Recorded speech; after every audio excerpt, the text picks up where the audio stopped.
दी 100 league में अगर पाकिस्तानी खिलाड़ियों के साथ ज्यादती होगी, पाकिस्तानी खिलाड़ियों को नजरअंदाज किया जाएगा, पाकिस्तानी खिलाड़ियों को जानबूझ के सिलेक्ट नहीं किया जाएगा, तो इंग्लैंड के मायानाज ऑलराउंडर मोइन अली का बड़ा बयान सामने आ गया है। उन्होंने कहा है कि ये हम बर्दाश्त नहीं करेंगे, हम इसके अगेंस्ट एक्शन लेंगे अगर पाकिस्तानी खिलाड़ियों को जानबूझ के इस लीग में सिलेक्ट ना किया गया।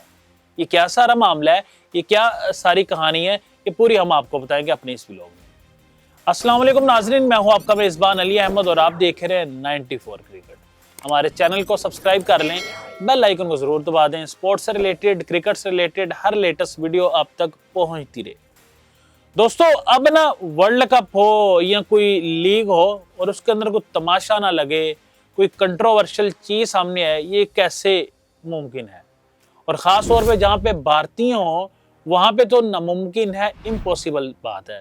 क्योंकि भारतीयों ने हर जगह पे जाके ना, वो कहते हैं ना, गलत चीज़ों को प्रमोट करना शुरू कर दिया। अब दी 100 लीग थी, वहाँ पे तकरीबन 3 से 4 टीम्स के जो ओनर है ना, वो अब इंडियन है। और दुनिया के अंदर मोस्टली लीग्स के अंदर ओनर जो है ना, वो इंडियन है।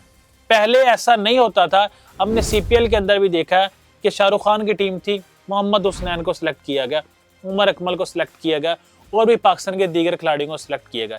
लेकिन अब इतनी ज़्यादा जो है ना, वो कहते हैं ना कि उन्होंने बुरी हरकतें करनी शुरू कर दी हैं कि अब उन्होंने पाकिस्तानी खिलाड़ियों को सिलेक्ट ना करने का इंदिया दिया था, इशारा दिया था दी 100 लीग के अंदर।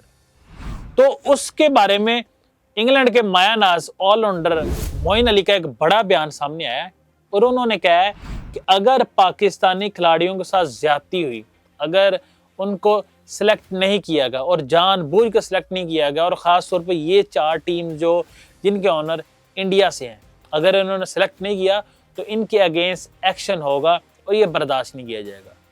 अब देखना ये बाकी है कि ये एक्शन होगा अगर जानबूझ के इनको सिलेक्ट नहीं किया जाएगा।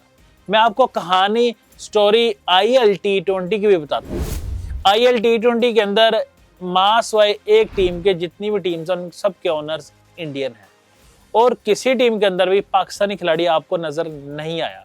ये दुबई के अंदर लीग होती है, दुबई वालों की लीग है। एक टीम जिसके ओनर जो है ना, वो अमेरिका से हैं, उसमें आपने नसीम शाह को देखा होगा, उसमें आपने उस्मान तारिक को देखा होगा, उसमें आपने फ़खर जमान को देखा होगा, हसन नवाज को देखा होगा। एक टीम में 4 खिलाड़ी, लेकिन बाकी किसी टीम में आपने कोई खिलाड़ी नहीं देखा होगा। और यही हाल IL T10 का है कि जिस टीम में ओनर इंडियन नहीं है या पाकिस्तानी ओनर है, उसमें आप पाकिस्तानी खिलाड़ी को देखेंगे। दुनिया के अंदर 2 ही ऐसी लीग बची हैं जहां पे इंडिया का असरो असूख नहीं है। एक तो PSL है, यहाँ तो इम्पॉसिबल सी बात है, पाकिस्तान की लीग है, और दूसरी लीग है बांग्लादेश प्रीमियर लीग। वहाँ भी इंडिया की नहीं चलती है। वो पहले कभी चलती थी, अब इंडिया की वहाँ पे नहीं चलती। बाकी दुनिया के अंदर जितनी भी लीग्स हो रही हैं, बिग बैश की बात कर लूँ, CPL की बात कर लूँ, मैं USA के अंदर लीग होती है उसकी बात कर लूँ, मैं इंग्लैंड के अंदर दी 100 लीग जिसकी वजह से अब ये सारा तमाशा लगा हुआ है उसकी बात कर लूँ, मैं जनूबी अफ्रीका के अंदर लीग होती है उसकी बात कर लूँ, इवन अब अफगानियों की भी लीग स्टार्ट होने जा रही है उसकी भी बात कर लूँ, उसमें भी आपको इंडिया नजर आएंगे।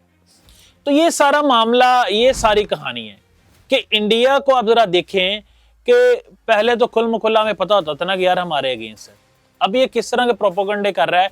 और देखिए, हमेशा इंडिया ये बात करता है कि जी सियासत को जो है ना पाकिस्तान लेके आते हैं। मैं आपके सामने रखता हूँ ये चीज़, और हमें इंडिया से भी काफ़ी ज़्यादा लोग हमें देखते हैं, वहाँ से भी हमें बड़ी मोहब्बत मिलती है। मैं आप लोगों के सामने चीज़ रखता हूँ। एशिया कप हुआ, ऑपरेशन सिंदूर की बात किसने की? आपके कप्तान ने। हमने तो बुनियान मरसूस की बात नहीं की, हमने तो ये बात नहीं की कि हमने आपके 6 राफेल गिराए थे। हम तो वहाँ पे क्रिकेट खेलने गए हुए थे। तो वहाँ पे क्रिकेट के अंदर सियासत को आप लेके आए थे, हम सियासत को नहीं लेके आए थे। अब देखिए आप कितनी नीच हरकत कर रहे हैं। एक लीग, एक अच्छी लीग दुनिया के अंदर द 100 लीग, जिसके अंदर 100 बॉल्स कराई जाती हैं, T20 के अंदर 120 बॉल्स होती हैं, उसके अंदर कभी ऐसा नहीं हुआ। पाकिस्तान के मायानाज खिलाड़ी खेलते रहे वहाँ पे, बाबर आजम खेलते रहे, मोहम्मद रिजवान खेलते रहे, और बड़े बड़े खिलाड़ियों को हमने देखा, शहनशाह अफरीदी को देखा, हारिस रऊफ को देखा वहाँ पे कि वो लीग के अंदर जाते हैं, पार्टिसिपेट करते हैं, बेहतर परफॉर्मेंस दे के वापस आते हैं। कभी ऐसा मामला नहीं हुआ। लेकिन अभी ये मामला शुरू हो चुके हैं और ये इसकी बाउंड्री कोई नहीं है, मैं आपको सच बात बता रहा हूँ। वो कहते हैं ना, मुखालफत की कोई बाउंड्री नहीं होती। अगर आप मुखालफत करते जा रहे हैं तो आप बढ़ते जाएंगे बढ़ते जाएंगे, तो इसकी कोई बाउंड्री नहीं है। अब देखें, जो मोइन अली का बयान आ गया, बहुत बड़ा बयान है, और इसके ऊपर और भी इंग्लैंड के क्रिकेटर्स ने बात की है कि ये किस तरह की हरकतें आप कर रहे हैं कि अगर आपका ताल्लुक इंडिया से है तो आप पाकिस्तानी खिलाड़ियों को सिलेक्ट नहीं करेंगे क्या? अगर पाकिस्तानी खिलाड़ी सिलेक्ट हो रहा है, क्योंकि इंडियन प्लेयर को तो एनओसी ही नहीं मिलता ना, वो आईपीएल के अलावा दुनिया के अंदर कोई लीग नहीं खेलते। वाहद इंडियन है जो सिर्फ और सिर्फ आईपीएल खेलते हैं। उन्होंने आज तक, उनके प्लेयर्स ने कोई और लीग नहीं खेली। मैं करंटली प्लेयर्स की बात कर रहा हूँ, और डोमेस्टिक प्लेयर्स बन के वो प्लेयर जो उनके रिटायर हो जाते हैं, बूढ़े हो जाते हैं, जिसके अंदर शिखर धवन की बात कर लें, सुरेश रैना की बात कर लें, हरभजन सिंह की बात कर लें, यूसुफ पठान, इरफान पठान की बात कर लें, वो जाके जो है ना फिर थर्ड क्लास लीग खेलते हैं। मतलब ILT10 खेल ली, या वो बाबो की लीग हो रही है वो खेल रही है, या ओमान के अंदर, या कतर के अंदर, या सुपर 6 का टूर्नामेंट होता है, वहाँ पे वो आपको नजर आते हैं। लेकिन जब तक उनके प्लेयर्स नेशनल ड्यूटी पे होते हैं, जब तक उनके प्लेयर्स डोमेस्टिक खेल रहे होते हैं, वो कोई भी दुनिया की दूसरी लीग नहीं खेलते। और ज़ाहिर सी बात है, डेफिनेटली ये बात है कि अगर इंडियन नहीं आएगा तो और प्लेयर्स को तो खरीदना है ना। उसमें पाकिस्तानी अगर अच्छे प्लेयर्स आपको लगेंगे तो आप उनको खरीदेंगे, श्रीलंका के प्लेयर्स लगेंगे तो आप उनको खरीदेंगे, बांग्लादेश के आपको अच्छे प्लेयर्स लगेंगे तो आप उनको खरीदेंगे। ये क्रिकेट को जो गंदा कर रहा है ना, वो इंडिया कर रहा है। क्रिकेट नाम है जेंटलमैन गेम, कि एक शरीफ गेम इसको नाम दिया गया है, तो उस शरीफ गेम को बदमाशी के अंदर अगर तब्दील कर रहा है तो वो इंडिया कर रहा है और भारत कर रहा है। और अब जो है ना कुछ ज्यादा ही जो है ना वो सियासत करना शुरू कर दिया भारत ने। माजी के अंदर मुझे नहीं याद कितनी ज्यादा सियासत होती थी, इतने ज्यादा प्रोपोगंडे किए जाते थे, लेकिन अब बहुत ज्यादा सियासत होती है, बहुत ज्यादा प्रोपोगंडे किए जा रहे हैं। और इस प्रोपोगंडे का कोई हल नहीं, मैं आज आपको बता रहा हूँ। हल यही, अगर लोग उठेंगे, जैसे मोइन अली ने बयान दिया या नासिर हुसैन ने बयान दिया, कल को अगर इंग्लैंड खड़े हो जाती हैं कि जी हम आपसे ओनरशिप वापस लेते हैं क्योंकि आप जो है ना वो गलत कर रहे हैं, आप डिजर्विंग प्लेयर्स को खरीद नहीं रहे, तो इंडिया की क्या इज्जत रहेगी? इंडिया की कोई इज्जत नहीं रहेगी। आज बातें इंग्लैंड से उठ रही हैं, कल ऑस्ट्रेलिया से उठेंगी, परसों अफ्रीका से उठेंगी, फिर न्यूजीलैंड से उठेंगी। और ये ऐसे नहीं हो सकता कि वो चुप खामोश बैठे रहेंगे। हमने देखा कि बांग्लादेश की आज़ादी हुई है तो पाकिस्तान अगर खड़ा रहा है तो दूसरे ममालिक ने भी इसके ऊपर बात की है, और इसके ऊपर भी ज़ेर गौर लाया जा रहा है कि नेक्स्ट जो ICC इवेंट है वो भारत के अंदर ना रखे जाएं, क्योंकि भारत के अंदर तो ना पाकिस्तान नहीं जाना, ना बांग्लादेश नहीं जाना है।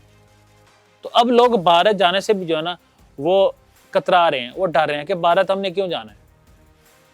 तो इसके ऊपर दोस्तों आप क्या राय रखते हैं, कमेंट सेक्शन में हमें जरूर आगाह कीजिएगा। और मोइन अली के बयान को आप किस तरह देख रहे हैं? जिस तरह उन्होंने कहा, अगर जानबूझ के पाकिस्तानी खिलाड़ियों को सिलेक्ट ना किया गया तो बर्दाश्त नहीं किया जाएगा, इसके ऊपर एक्शन होगा। इसके ऊपर आप क्या राय रखते हैं, कमेंट सेक्शन में हमें जरूर आगाह कीजिएगा।